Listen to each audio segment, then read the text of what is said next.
heart tells me one every day. I gotta tell you this, man. Give me something. Come on. Damn, I know you got something. Yeah. Come on. It's just something I've been working on. I had a client that had favored originally 75 homes before he came to town. We had narrowed that down. He narrowed it down to about 20 and he was stuck on that. So I met with him in the office on Sunday and we sat down and, I wasn't about to show him 20 homes. So we sat down, went through each home and discussed why each home would work for him and why it would not. And he actually only showed 5 homes. Yeah. We ended up writing an offer on one of them. So Nice. leading the process. That's huge, yeah. So start from this big, it's a funnel, right? 75, I was just blown away. 75 is a massive number. Down to 20, that was good. 20 before he even came to town, Yeah. So you did some follow-up work with him initially, right? 75, did work before he got here, narrowed it down. Then face-to-face, it came on then. He wanted 10 each day, and I was not having that. Yeah. Love it, right? Yeah. But super happy. I mean, I'm sure he's super happy because you know what you're doing. You bring the value, and based on everything he wanted, you found a place for him. Yeah, that's one of my floaters. Hopefully we'll narrow it down today. Nice. All right, that's a great one. Give me number 2. Anybody? I know Jeremy Jeeksy got something. If he wrote 8 deals, there's something special in there. Come on, give me something. All kinds of fun stuff. You got anything in there?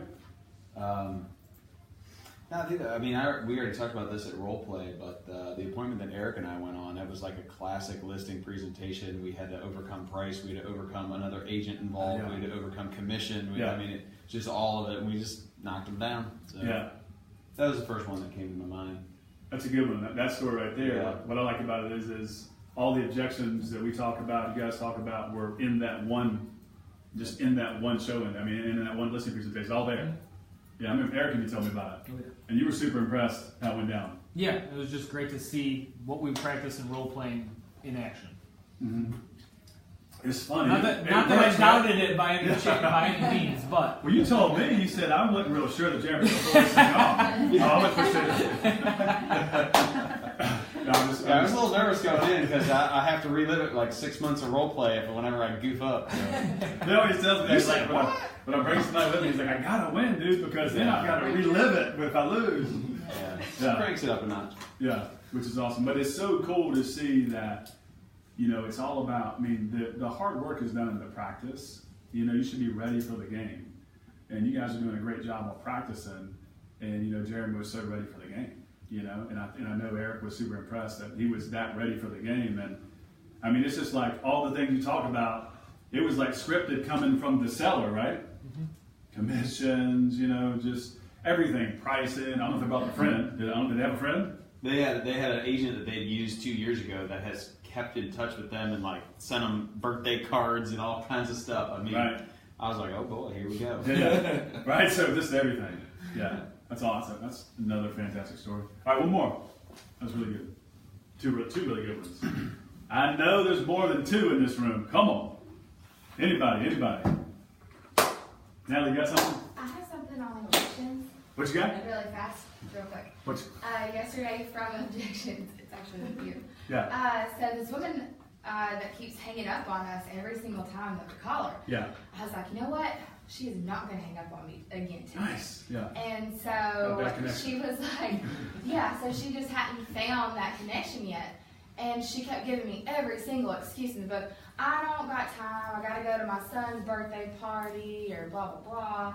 And finally I was like, I got mad, kind of. I was like, are you interested in purchasing or not? Because we're just trying to help you. I feel like these people don't understand, the reason that we call you every day is because we just want to help you. Yeah. And so when I broke it down like that, she was like, oh, okay. Then I ended up having a conversation with her. That was the woman I was talking to for 45 minutes. Yeah. Then she ends up being a buyer and a seller. So passed it along, and I was like, that's crazy. I just got aggressive finally, but not too aggressive. Yeah.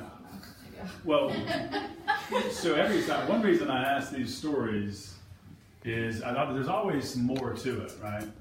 And I think even Little Rockstar and I were talking about this, maybe yesterday or whatever, about the initial, lots of times the initial conversation, they'll come at you a little hard. Has anybody ever had that? Like they come at you just a little bit, right?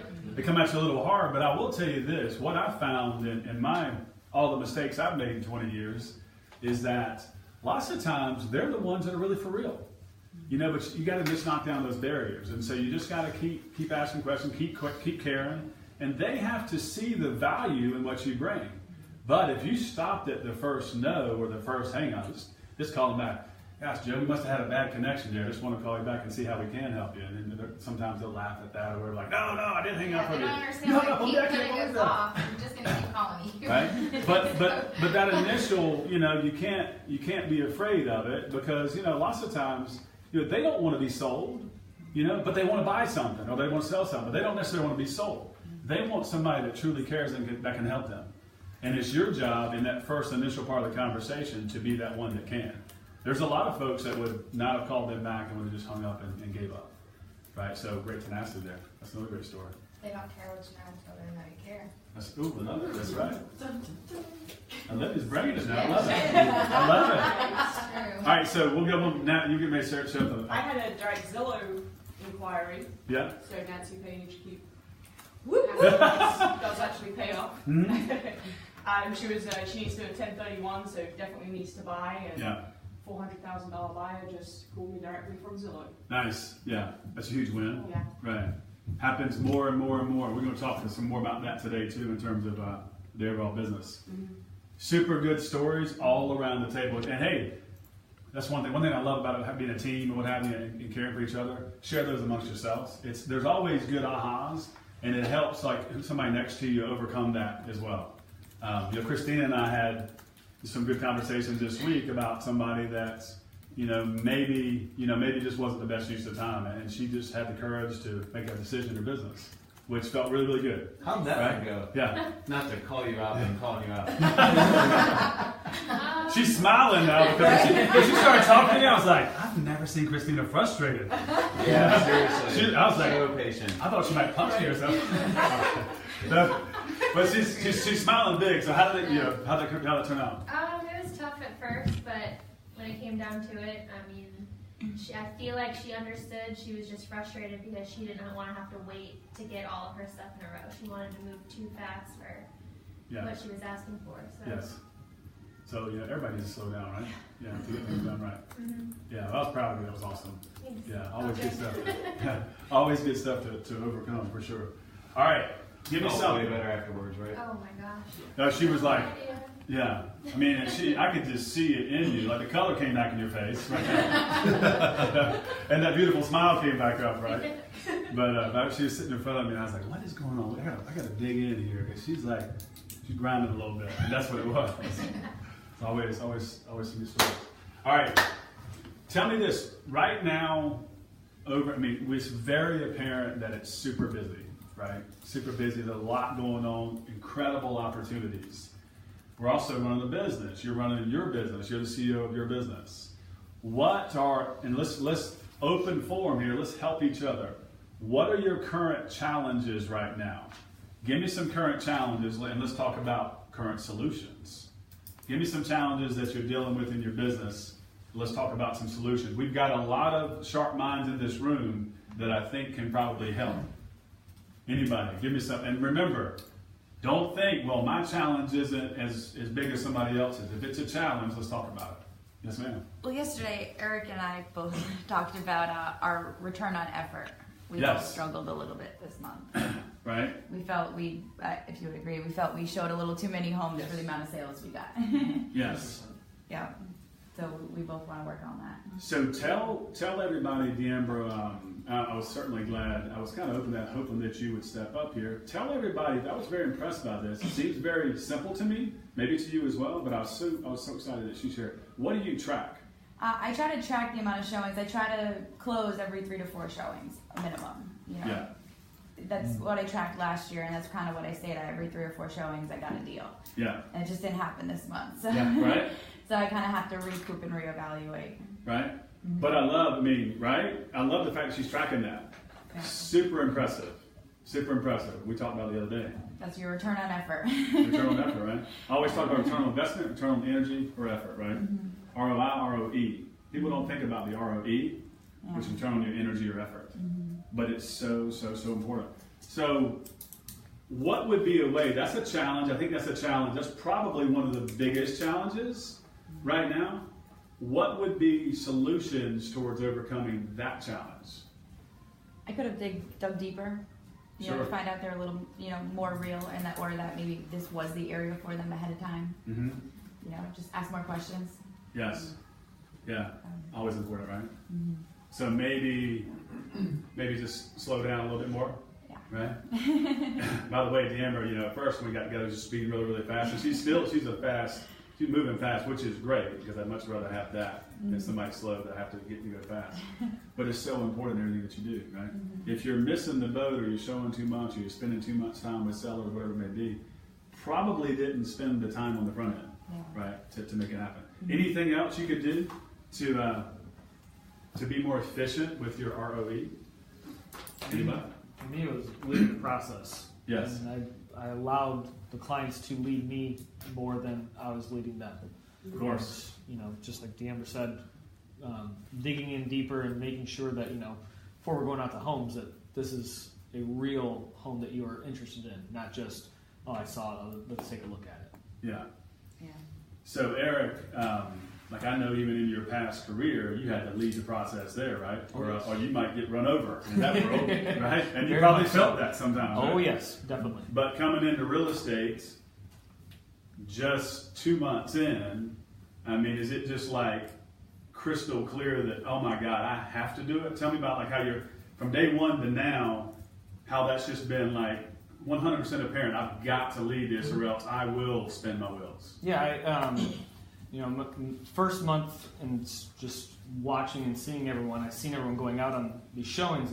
So in my head it said, all right, I need to just be out on showings. Yes. And it probably was in the last week to 10 days that I was like, I'm just spending my time driving around, showing houses and not qualifying and ensuring that the houses that we're going to take a look at are legitimate houses that they're interested in. Yeah. And it's just a complete mindset change that, like I said, it was just like a light switch went on about 7-10 days ago that slow down, let's back off what we're doing and refocus in on ensuring everything's proper before we show homes. Yeah, be mutually 100% in agreement with the clients, right? Sometimes you'll have agents that will run hard. They think they have it figured out. They're not even close to understand what really the client is. Right. That's exactly where I was. Yeah. Occasionally the client actually might think the same thing, and the agent's not even, you know, so mutually, right? Yeah, super important. So just taking that extra time to be mutually right there. Huge. So these are some pretty big numbers, which I love. I mean, I don't know, it's 50 plus for sure. To do these numbers, you need to do those things, right? You need to slow down, you need to dig in, you need to lead the process. But what's something else in terms of, because here's one thing that we see a lot. There's opportunities out there. Everybody's excited about buying real estate. Clients are. There's different people getting into the real estate business now, you know. I'm talking about also investors getting in. Everybody's doing all this stuff, and they just want you to write all kinds of offers, right? So would you rather sell 5 and write 6 offers, or take your 15 offers to sell 5? So do you see where I'm going here? What do you need to do? We talk about this a lot, but this business is all about the blocking and tackling and the basics too. What's the most important thing you can do? I used to not even use the term offer. You know, I'm just changing somebody's life today. We are buying this home or we are selling this home, period. Because when I get to the table to write that offer, I know we're finalizing the thing, right? 100%. It's not guesswork. So what's the best thing to do? Pre-frame them? Yeah. Let's talk about it. Because this is just a discussion that needs to keep on. What does that mean? What does that mean to you? Pre-frame them ahead of time, you know, about the market, that things are selling 98% of asking price. Right. You know, pre-frame them on what others have sold for. Right. You know, let them know ahead of time this is what's going to happen. You know, We try to say that. Yeah. That's all. Yeah. Yeah. So pre-framing, does everybody know? I'm hitting basics here. Future pacing, pre-framing, everybody know those terms? Right? Brad, what does those terms mean to you? Like how can that help you? Well, I think it's testing the waters on what they feel, you know, an offer is or a strong offer is, and you start to learn how much they've thought about the process, or how much they really don't know, or what they had done in another state, and whether they had really ever been educated about what they need to do to be a winner right away. If they really want the home, there's no reason to settle for number 2 and number 3. So having those conversations early on, over the phone, or when you get in here to talk about your buyer's agency, or when you're driving around, just helps you be prepared when it's time to write the offer. Yes. Or sell or buy the home. 100%, right? So, and whose job is that? It's ours. Yeah. Beautiful, right? You know how many agents out there? I've seen it over and over and over. So you get to the point they've never even discussed it. Then they're all excited. They're there. Mr. and Mrs. Smith, what would you like to offer? And it's $250, and they want to offer a $194. Where in the hell did you come up with that, right? But it's not. But then those same folks, I hear, they're like, oh, these folks don't get it. They're crazy. No. You're the one that's crazy if you didn't set that up early in future pace and have the conversations. It's your job to educate them. That's part of your value. And another reason, just like Brad was saying, was at that point in time, early in the conversation, maybe even on the first phone call, like I tell you, once you summarize and now you share them the process, right? Early on, when you bring those up, what's also going to happen? You'll get the objections. What a great time to get them, right? Not fun getting them at the 12th hour, is it, Jessica? Right?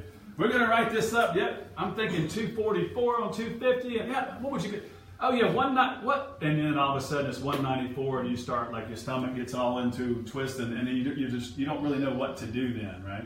It's just not the time. It's hard to reel it back in. It's hard, yeah. But it's not hard to reel it back in early, right?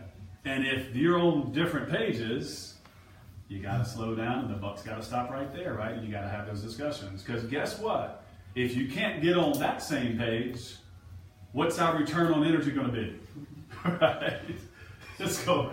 Yeah, it's like a one-legged duck. You're going to be spinning in circles over and over and over again. Reference, have you learned this? Oh, yeah. Yeah.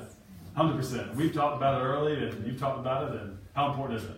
You can always still be working on it. Always. Always, Yeah. Not leaving that process. Yeah. What does the client say to you guys? Good question. What does the client say when you're like, yeah, we really need to be in about 99% of asking price? Well, wait a minute, I want a deal. Yeah. Aren't you negotiating for me? Yeah. So what? I say, well, it's not 2014, 2010 anymore.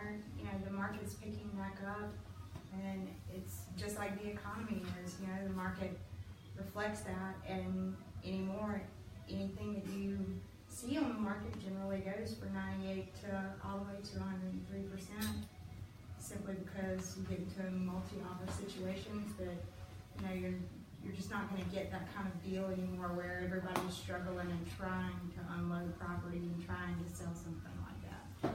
Yeah, so here you go, Jessica, on that note, you can keep it simple too. By the way, Mr. and Mrs. Smith, this isn't my opinion, nor is it yours.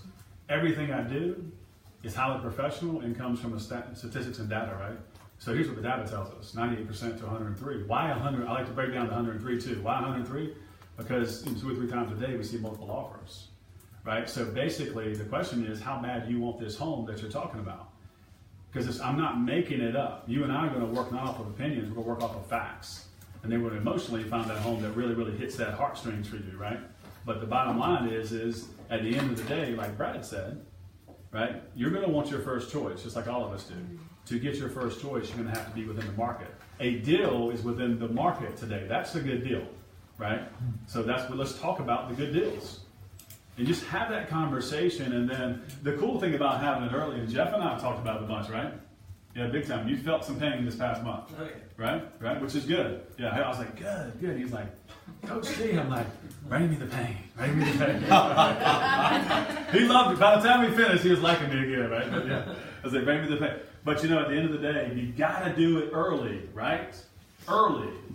Get it out on the table. Build that trust. You are bringing facts. You do have that value. It's your job, right?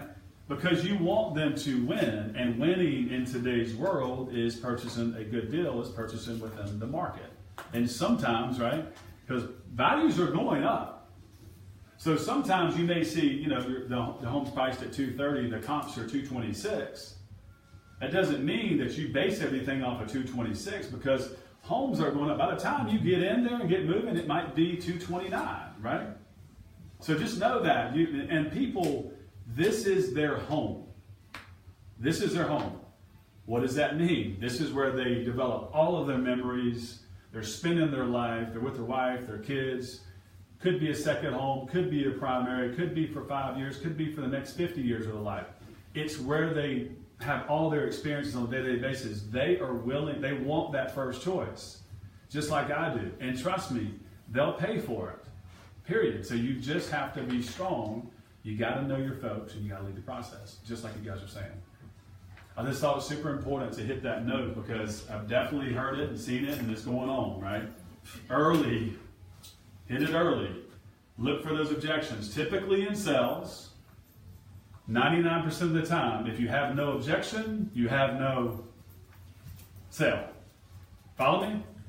Everybody agree with that? If you have no objections, Jeremy, do you have anything? Yeah. No. Right. No. That person that comes in that's like, oh my gosh, I got to buy this house tomorrow. We're happy to pay full price. Here's my checkbook. I'm like, slow down. Oh man, right? Something is wrong. Yeah. We were just talking about this the other day. I can't remember who it was, but yeah. So that's no objection, typically no sale. Of course, if they come in ready with a checkbook and they really are writing something, I'm still going to slow down, because just like Jeremy said, get an understanding there, build that trust there too. Make sure you're doing the right thing. Always. A couple things there.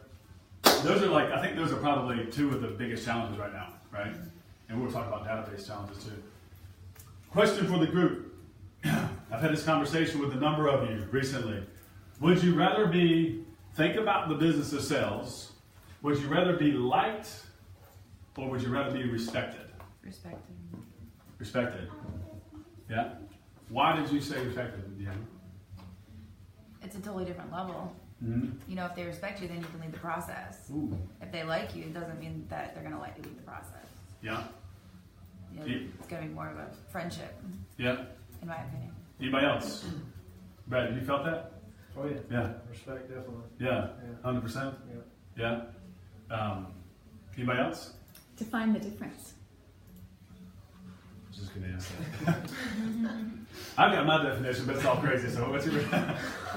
Well, just like Amber said, if you want to be liked, then you're more of a friend than versus a business or a businessman or businesswoman, and be respected. Yeah. And you always want to try to lead the process. So. 100%. But definitely respected. Yeah. Anybody else have a thought there? I'm going to share something. I would say the most practical definition would be liked is basically letting them lead the process and doing whatever they say. Like, sure, I'll submit that offer. They're the client. Sure, I'll do this, or yeah, we'll sell 25 homes. Respected is helping them understand why that's not the best for them, and they still have a smile on their face. Right. But they're following your lead. I think that's at the end of the day. Would you agree? Yeah. That's, Brett, the difference. Yeah. Well, before I came over here, that's what I was all about, was trying to get liked. Yep. Be liked by my folks, and made sure everything was cool, calm, collected with them, and didn't want to step on any toes, and didn't want to necessarily lead the process. Did the same thing Eric did, as far as showed 20 homes per day and whatnot. But it's a game changer. Yeah. Has everybody that's known Brett for a while seen him totally turn that corner into being respected? Right? 100%. I'm proud of you, man. I've seen it big time. And I know that you came to tell them what to be like. Yeah. Jeremy, you said you told me a story about it. Tell me about. Oh yeah, I had one. Like, damn it! Came to mind. I got your initials up here for mindset. But anyway. Yeah, I walked in. I was like, oh, what's that? What am I saying? Yeah. I'll tell you guys a story, and I'll lay it out there. Yep. But back in 2008, the market was just hot. No. I'm sitting in a model. I'm working in a small town in North Carolina, and so every sale was very important because this is the reason I'm going into this is the complete opposite of what we're dealing with right now. Sure. I wasn't overwhelmed. Yeah. I was beating my head against the desk trying to figure out how to pay the mortgage. Mm-hmm. Okay, complete different story. Yeah. So, but I had this client. They walk in. I'm like, 27, 28 years old, and just got started in business. I'm super excited to get a sale. In retrospect, he was in his mid 60s, was probably a high D. I remember their name. I could still tell you their address. That's how painful this was. So strap in. You guys are going to get all the details. They were a nice couple at first, but I mean, by the time it was over, I had bought them dinner twice in the model home while he beat me up. I gave him the biggest incentive I ever gave anybody. Like, had to beg my sales manager to keep my job afterwards. Yeah. I'm pretty sure I cut my commission. Yeah. And then that was the beginning. So throughout the build job, it was like 6 months of them complaining about every little thing and being dragged through the mud. Then after that, the warranty period was them complaining about every little thing. Yeah. And it was it all stemmed from me just doing a terrible job of setting the right expectations, leading the process, like anything. Like none of that happened. Yeah. So, I had to learn, I say all this, I had to learn some painful lessons early on in my career. And I really struggled with anybody that reminded me of my dad. My dad and I would butt heads. And he was a big one, like you respect your elders and you do everything. Well, just because somebody reminds you of your dad doesn't mean you can drop the house price $20,000. Yeah. So, that's right. I mean, you know what I'm saying? Yeah, that's a good note. The builder's in it to still make a profit, right? So anyway, it was Go ahead.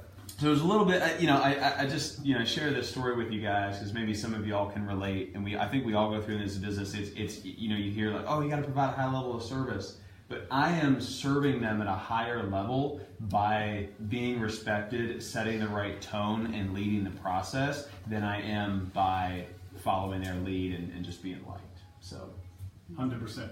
They will like you because they respect you. Yeah. Does that make sense? So 19 years ago, when I was getting into the sales business, I had a very wise older gentleman. We're sitting down, we're talking about me. I'm like, you probably imagine me. I mean, I'm like fired on all cylinders, ready to change the freaking world. I'm going to sell 300 homes my first year. Get the hell out of my way. Fired up. And he's like, slow down, dude. And so then he said, look, I'm going to have a conversation with you. And this one conversation is going to be extremely impactful. You need to listen. You need to hone into this. You need to understand it. This will come from a question. He says, would you rather be liked or would you rather be respected? And I answered respected then. And he said, man, great answer. Didn't think that was coming. 95% of the time I hear liked. And he says, now let me tell you why we're having this conversation.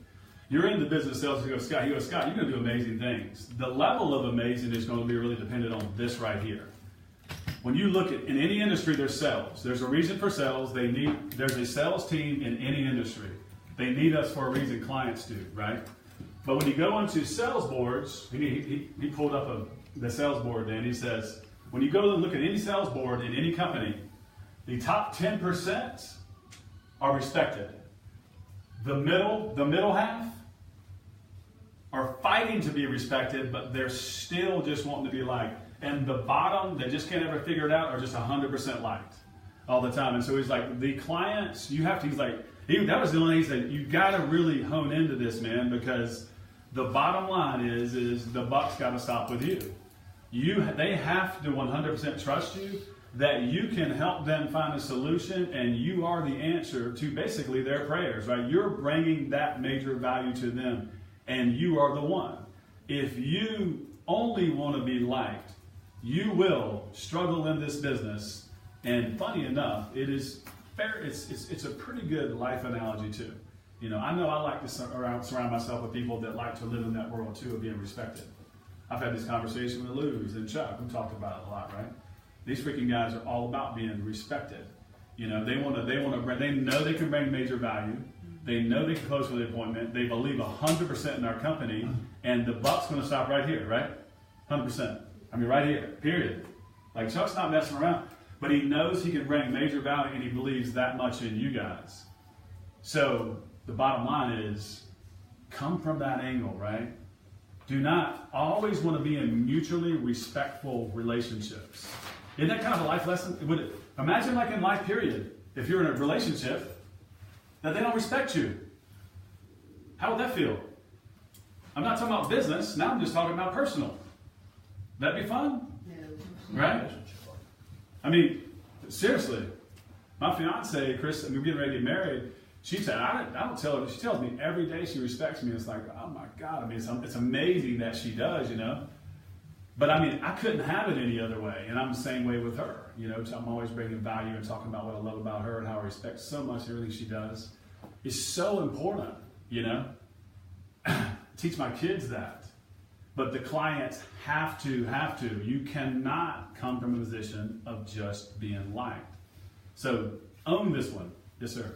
I got a takeaway for you. I forgot. Yep. Yeah. So thought this might help everybody out. If anybody around here struggles with this, but basically what I had to learn to do is when I have a client and I start to get that, you get a little feeling that there maybe there's a conversation you're avoiding.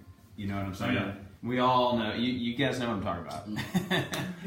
And you got to ask yourself, what's the hard conversation that I need to have with this client? And I ask myself that with every single client. Great one. And then I go have it. I go run towards that conversation as fast as possible. So that is something that you can actually tangibly do that'll help you get ahead of this and make sure you stay out of the like zone. So that's a fantastic point, man. Because as you're sitting getting to know them, there's going to be some of those feelings, little red flags or feelings. You're like, I know I need to have this conversation.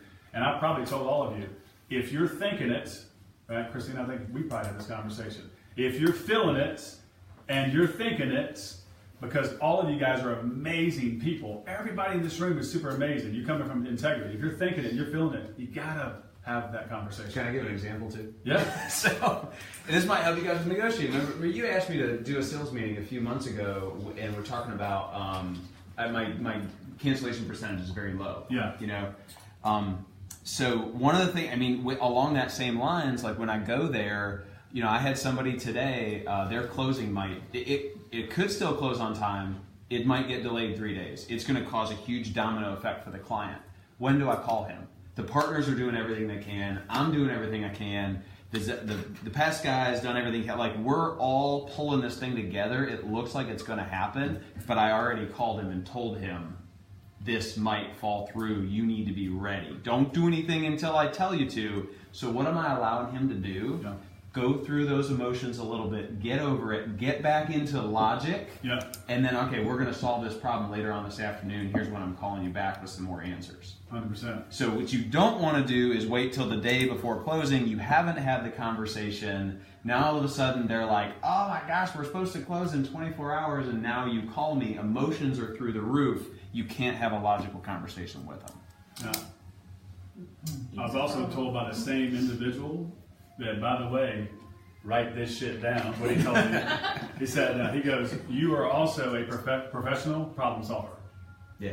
Period. Respected professional problem solver. Just get over the fact that if you don't think that, get over it, because you are. And by the way, there's something in there. There's a reason why people are making changes in real estate. There's something that you're solving a problem. So dig in and find it. It's that same thing Jeremy said. Find that question. That's uneasy? Find it. Ask it. There's a problem there you need to solve. And let me tell you something. When you do and you ask those questions, the level of respect, I'm not telling you it's going to be all lovey-dovey up front, but the level of respect will just go through the roof. Period. 100%. So, does this make sense to you guys? Yeah. Has everybody felt probably both sides of it? I mean, there's been both. I'm sure you felt like you wanted to be liked and want to be respected, right? But it's a real thing in this business. It's a real thing in life. It's a real thing in any business. So be that, and trust me on this. With you do that, you'll write 6 offers and close 6 homes. You know, you won't have to write 16 to close 6. Agreed? Super, super powerful. It's one of those things in life, some things you never forget, right? And I'll never forget that conversation. It was really simple. I was all super jacked up. He's like, no, slow down, listen to me, right? Like, oh, yes, sir. And I never forgot it, right? And he goes, watch through your career, how many folks in this business of sales will want to be liked? It'll be the majority. And I was like, ooh, I like that because I always like being a part of the minority, right? That's who's winning at the big level. So be respected. That was kind of in the mindset matters. You hit some huge points there. That's why Jeremy shared some good stories, but respected is a mindset too. One thing I was going to hit him on is, when he and I got together, we talked about mindset a lot, and Jeremy just said a number of months in, holy shit, it is about mindset. Right? It really is, yeah. On this side of it, oh my gosh, yeah. Yeah. What are sellers doing? If you go in with a weak mindset, what happens? You're done. Yeah. Stick a fork in. They're like they're just like walking on you. It's like, I'll clean my feet off on you, right? Yeah. Right. Unfortunately, I'm so hard-headed. I had to learn through a few painful ones of those too. So yeah. Oh, you listed with another agent at the price I recommended. Awesome. Yeah. That's right. But no better example than sellers. Did they want somebody that I learned quick. Yeah. Hey, you gotta look Jeremy, man. He ain't afraid to just put it out there. No, I just put it out there, but I unfortunately have to get punched in the mouth a few times every time, That's awesome. I love it. All right. So moving into the business.